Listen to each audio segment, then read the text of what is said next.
division. I'm a clinical nurse specialist. I've gotten my bachelor's, my master's at the University of Texas here in San Antonio. And what I'm going to talk to you about today, of course, is hospice and a little bit about palliative care. So I'll just go forward with my slides.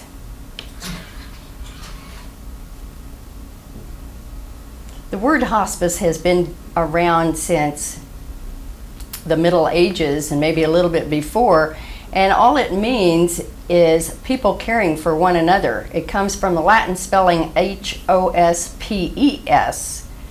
and at one time it was strictly a term meant for people that were travelers.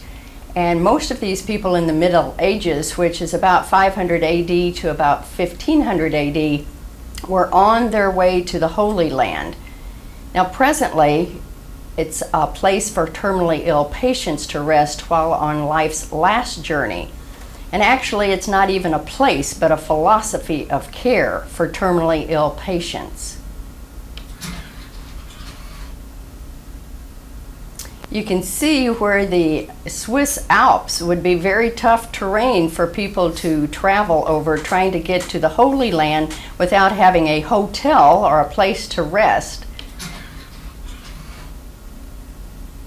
This is just more terrain. So originally, not only hospice, the word hospice meaning a place for people to travel, but people to rest, and then it became a place for sick people, and then eventually came for a term to mean the terminally ill. I'd like to go back in time and visit Cicely Saunders, because she's the doctor that was the founder of the modern day hospice movement.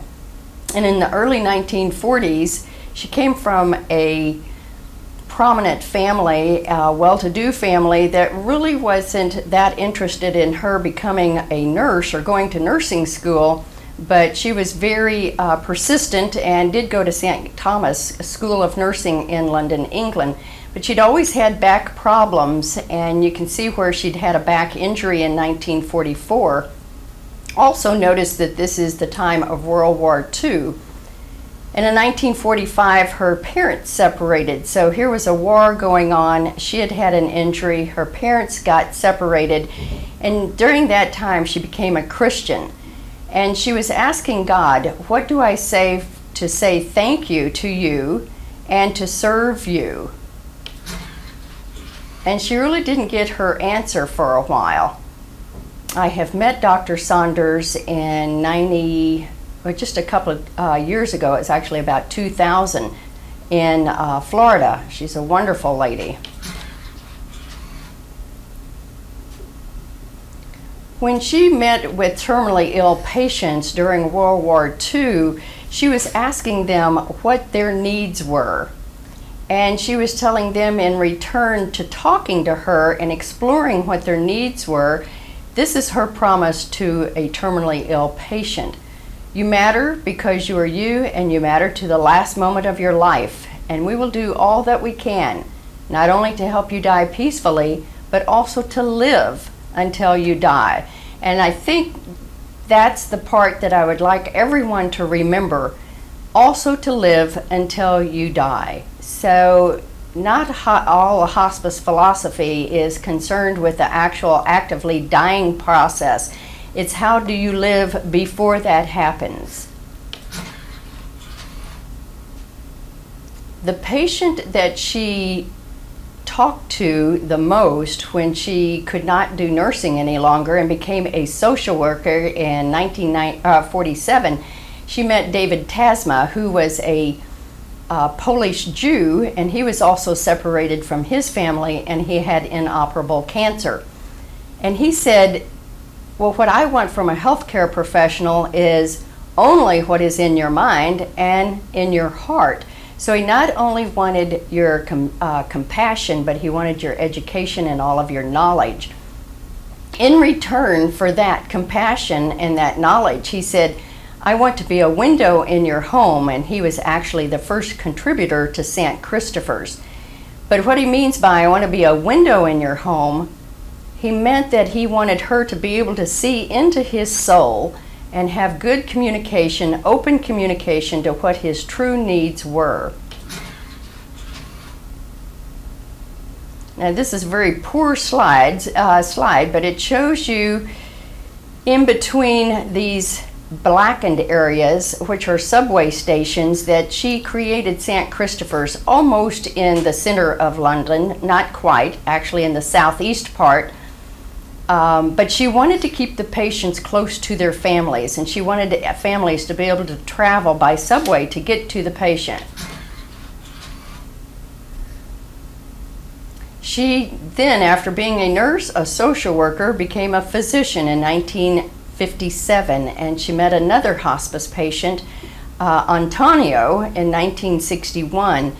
She said what she learned from him was how to live a lifetime, or to learn about a person almost their entire life in a very short period of time. So it was very intense caring and intense talking and communication with this patient. 1967, 20 years after she had met David Tasma, she opened St. Christopher's. And she had put off her own marriage plans for many years and did not finally get married until 1980. And this was a Polish gentleman who was an artist. And one of the favorite paintings that Dr. Saunders liked was his Christ Calming the Waters. We'll see that in a few moments when we go through St. Christopher's. This is a very dark slide, but it was a very dark day when I came out of the subway station and just ran right into a thrift shop that they have for St. Christopher's. And that's only about 2 blocks from St. Christopher's. Like I said, it was a rather dark day, and I was very excited, and I started taking pictures before I actually got into St. Christopher's.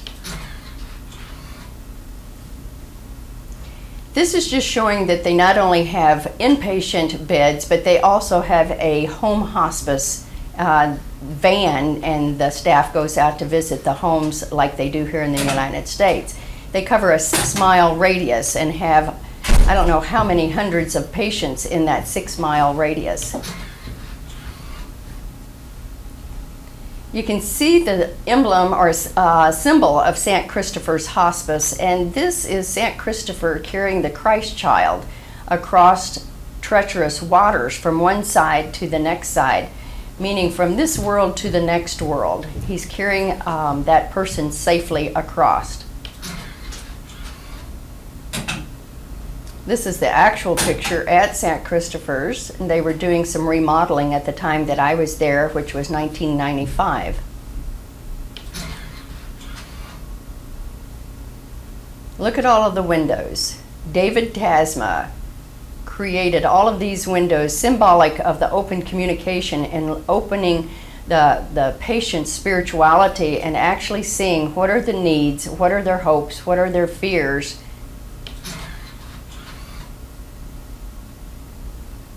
This is a picture of the receptionist that was fielding questions from all over the world, people wanting to come to St. Christopher's, wanting to learn about the hospice movement, wanting to know the expert care that was given at St. Christopher's.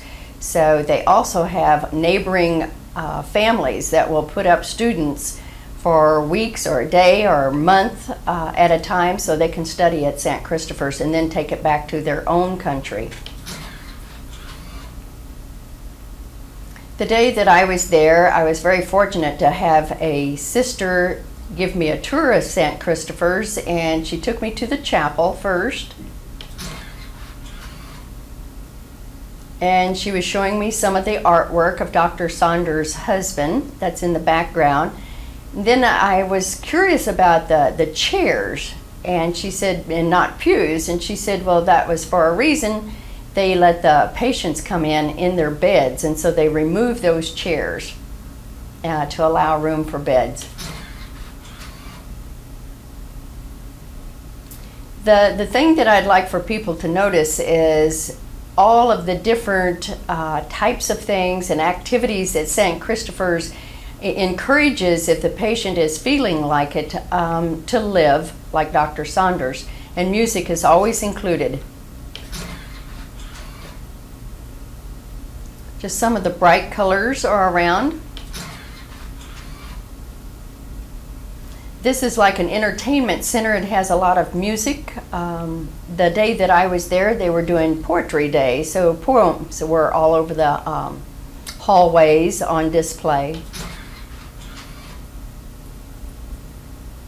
This was an arts and crafts room. Patients that want to and are able to get up come to that room and have activities there. This is one of my favorite rooms. This is a physical therapy room. So patients can come in and you can see how they have the windows open, the sunshine coming in. It's very warm feeling at St. Christopher's. The other feeling I got was tremendous respect for everyone that is there. Patients, families, staff, and visitors. This is probably my most favorite room because this is where they take a patient in, have one patient at a time that gets massage therapy, aromatherapy, and music therapy. I thought that was quite wonderful.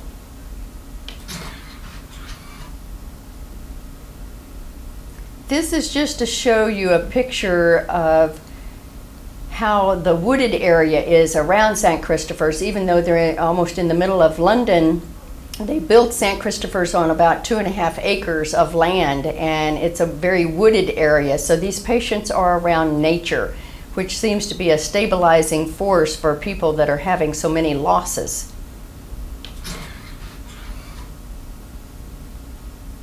I wanted to show that not only Dr. Saunders' personal experiences and her losses and her belief system, but everything that she was doing at St. Christopher's was based on research. Books after books after books, all of the studies that they have done with terminally ill patients.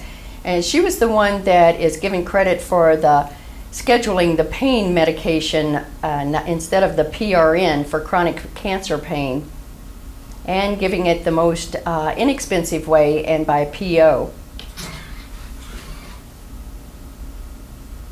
This is the backside of St. Christopher's. Everyone was apologetic because I went in October and they thought, oh gosh, if you could have just been here in the springtime and we would have had all of our flowers. But this is a fountain that was not on that day, but patients are able to come out here also. And this is the view from the back side. So just to give you a little bit of statistics about St. Christopher's, they had, at least in 1995, they had approximately 1,300 applications. They have 62 beds. The length of stay in patients was 18 days. They had 16 long-term beds. They have a daycare center not only for the staff, but for the community surrounding them. And I thought this was very clever. They had a nursery, not only for staff, but the nearby neighborhood. And home care, like I said, they do 6-mile radius. There's always ongoing research projects, training of healthcare professionals, and they give their staff a 3-month trial. So just because you want to work there doesn't mean that you get to stay there unless you live up to Dr. Saunders' standards, and I think that's a great idea.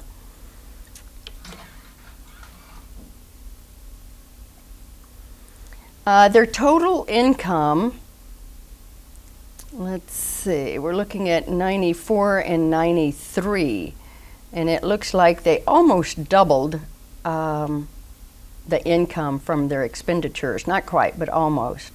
Everyone wants to have, and they have a national health organization that pays for their health care, but everyone wants to be in St. Christopher's or have access to St. Christopher's, so they do quite a bit of donations.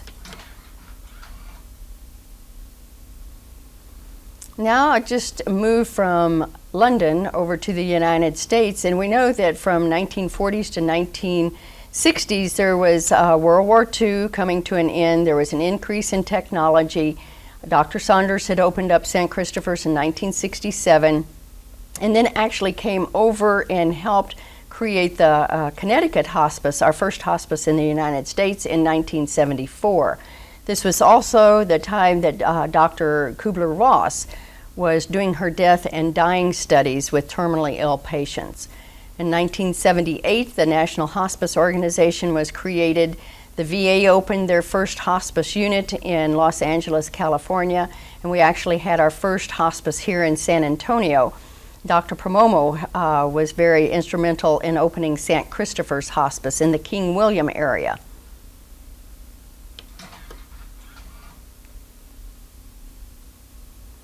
The hospice philosophy, pretty much worldwide, is the same all except the very first bulleted comment that I have here.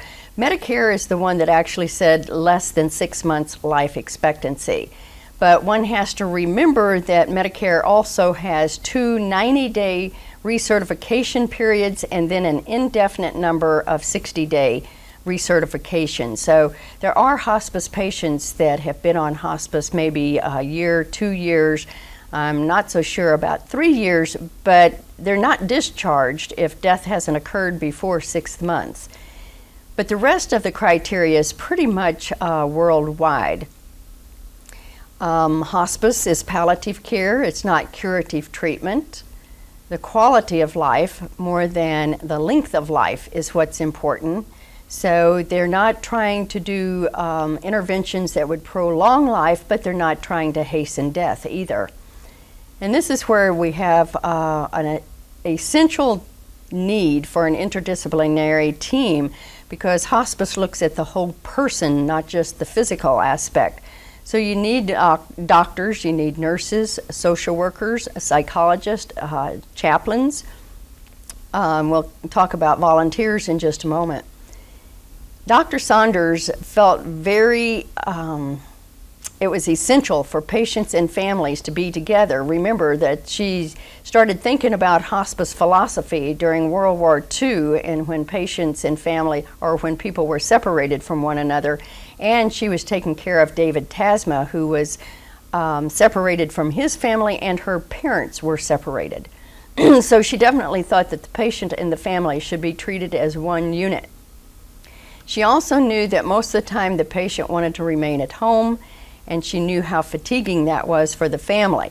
So even Medicare will be, continues to reimburse for respite care, giving the family a chance to rest and have the patient somewhere in an inpatient facility. As far as I know, that this is the only program that has bereavement support, and the majority of the hospices will follow a patient's family for 1 year after the death of the patient. And of course they have volunteers. The hospice movement, when it was started here in the United States, consisted of only volunteers. Everybody volunteered, the doctors and the nurses, everyone did.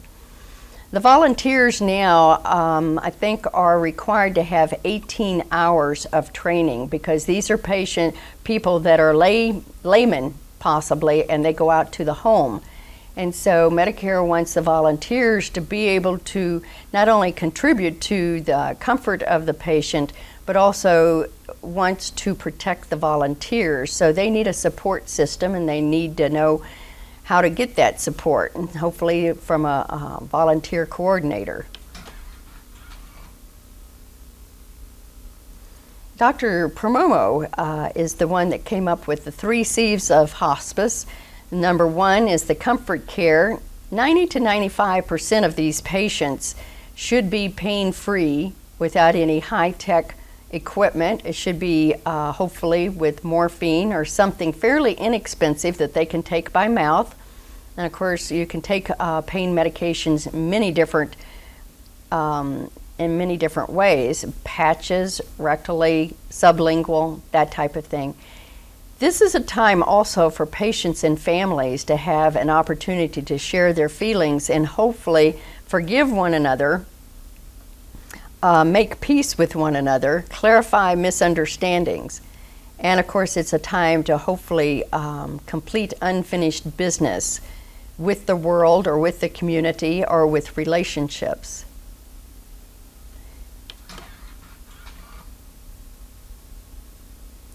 This is just a picture of how fast hospice has grown within the United States. even though we only serve approximately 17 to 20% of terminally ill patients. So we have 80% of people dying in the United States that are not in hospice. But you can see that there is quite a rapid growth.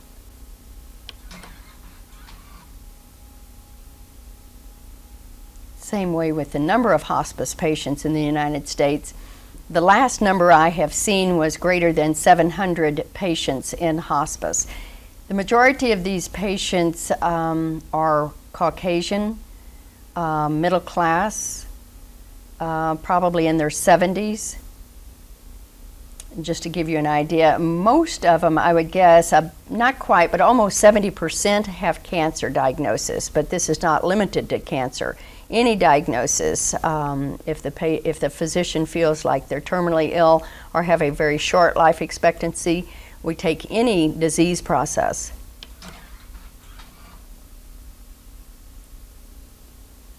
So people that are in hospice and palliative care kind of wonder why only 20% are actually referred.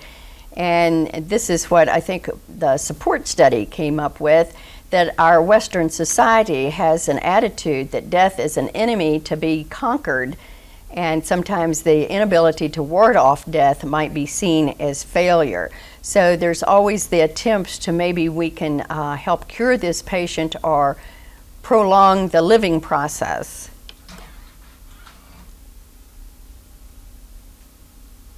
Now I like this quote, "Live each day as though it's your last, because one of these days you're going to be right." And I'm interpreting that as to be, make sure your relationships are in order, make sure your business affairs are in order. And I believe that. It takes a lot of work though, because anytime you have a relationship, there's always a danger of miscommunication, misunderstandings.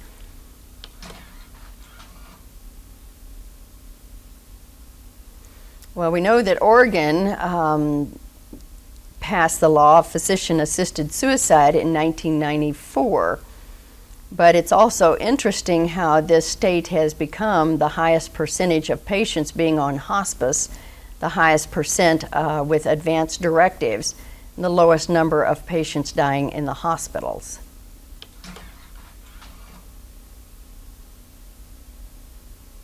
So this is where I'd like to talk a little bit about palliative care. The support study that was done in 1995 found out that patients were still dying in pain, that the United States had very few palliative care programs with poor physician knowledge about how to take care of the dying patient. Then there was a public demand apparently for physician-assisted suicide. And so a lot of people were thinking, well, that's because the patient is in pain. Well, that might be part of the reason to request physician-assisted suicide. But when they did studies, they also found out that some of these people felt very much like they were being a burden to their family. And then the high cost of futile care.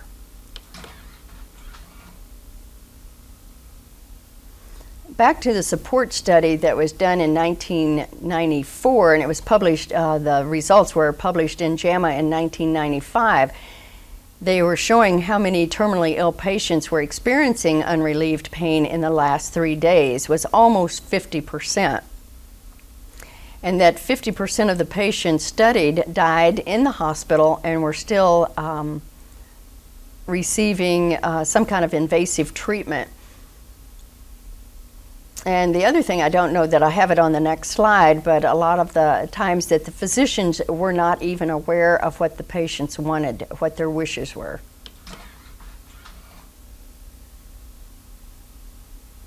So the goals of palliative care is achieving the best quality of life for patients and families, and that the symptoms rather than the disease determines the treatment, and that success is measured by the relief of suffering, not by getting rid of the disease.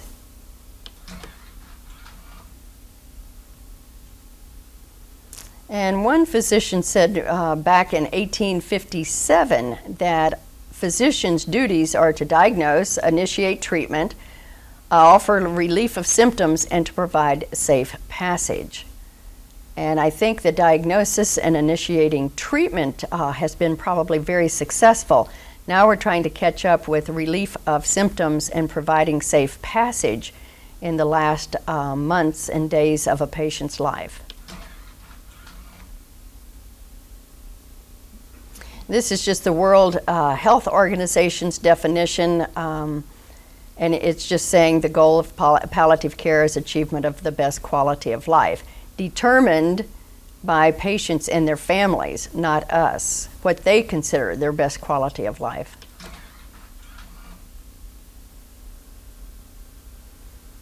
And I'm not so sure that people that are reading the slides can really make that out. It's just showing World Health Organization and the Canadian Palliative Care Association what their definition is, and it's the same. And I'm showing these because I think it helps show where we have been and now where we're at with our next slide.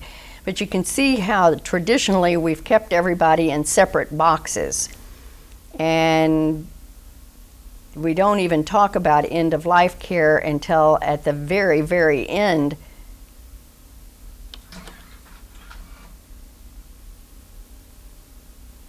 Whereas this model shows that palliative care, all physicians, even if they're going for curative treatment, should be trying to palliate any symptom that they can't cure, while they're going for curative diseases and trying to cure whatever they can.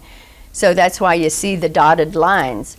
But a palliative care program includes the prevention and treatment of suffering, maybe rehab, keeping the patient as functional as possible, as long as possible, and then they also cross over into end-of-life care or hospice care if the patient elects that. So I like this diagram much better. It shows lines of communication are more open.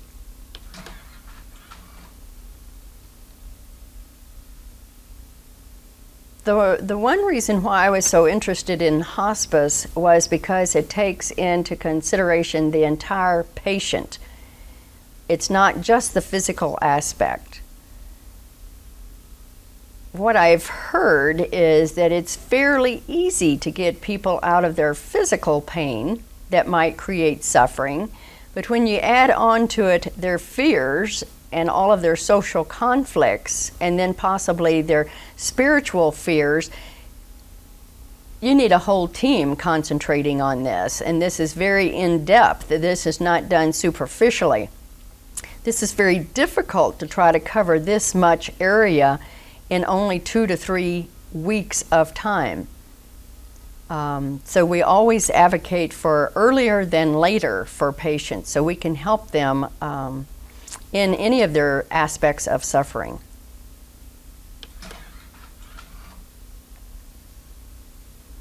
One of the things that we like to do is definitely include families. Families are always included in births and birthdays and celebrations, graduations, weddings.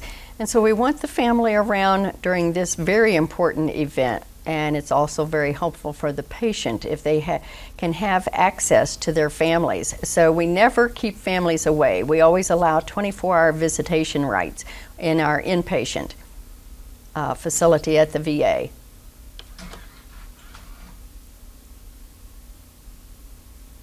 And we feel like every day is something to celebrate. So if a patient may be having a birthday in 2 to 3 months, well, why wait 2 to 3 months? We can celebrate this month or this day. So we definitely believe in celebrating life.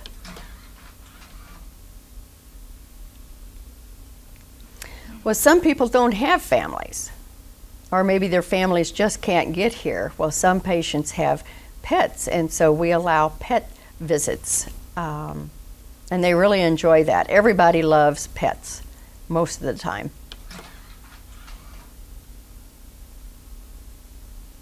And reminisce. A lot of times people haven't talked much about their past, and it's quite exciting to find out who this person really is and what they were like when they were a child, or maybe when they were married, or during the war. What kind of person was this? So it's always very enjoyable to let that person tell their story. Everyone has a story.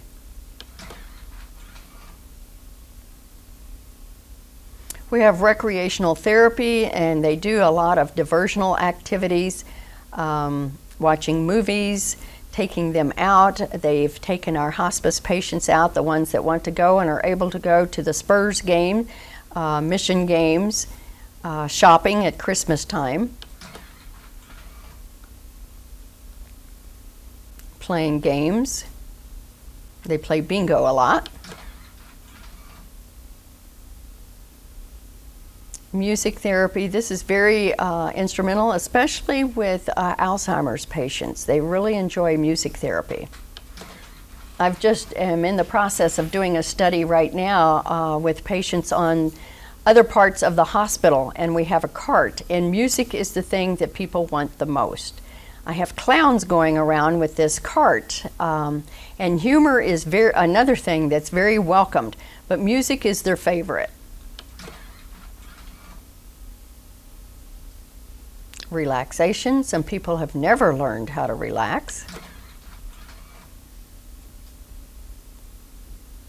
Guided imagery. That looks very peaceful and restful.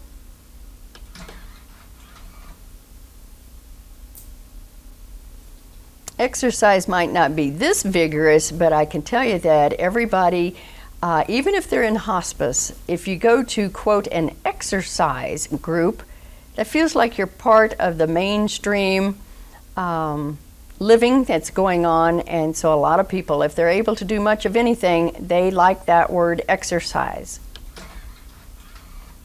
Even if it's sitting in a chair. We don't do a lot of aromatherapy, but I do know some hospices use aromatherapy.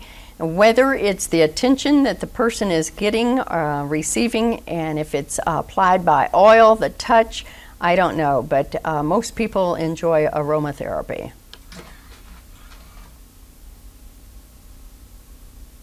And of course, spirituality.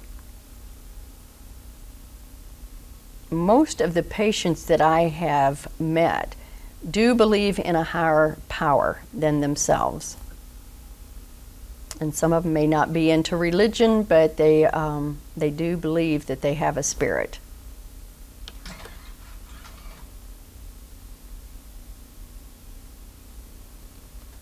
So if you talk to a dying patient, what is it they want, like Dr. Saunders did with David Tasma, to be touched, to feel loved, to feel safe, an opportunity to say goodbye to their significant others, and most of them want someone with them when they die.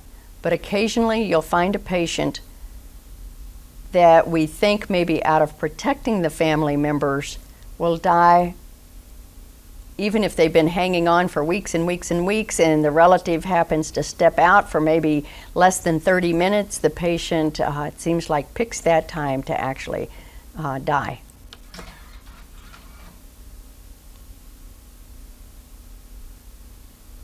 Now, I like this slide. One can rise above oneself. One can grow beyond oneself, literally up to one's last breath. And I actually witnessed that in one patient a few years ago, a patient that was in his 50s and said goodbye to his 3 daughters and his wife. And it was quite beautiful. It was sad, but it was quite beautiful how he told them how he would be watching them from heaven. He felt like he would be in heaven, and every time they had a problem or said a prayer, that he would hear that prayer and that he would answer their prayer right along with God. And he said that it was quite a privilege to be the husband and to be the father of these people. It was quite beautiful. It happened a couple of days before Christmas, and he died after they celebrated Christ's birthday and his birthday. He died a couple of days after his birthday, which was right after Christmas. So I saw one of the most beautiful and most moving goodbyes I think anybody could. Let's see if I have another slide. I'm not sure. I believe that's the end of all the slides that I have brought. Thank you very much.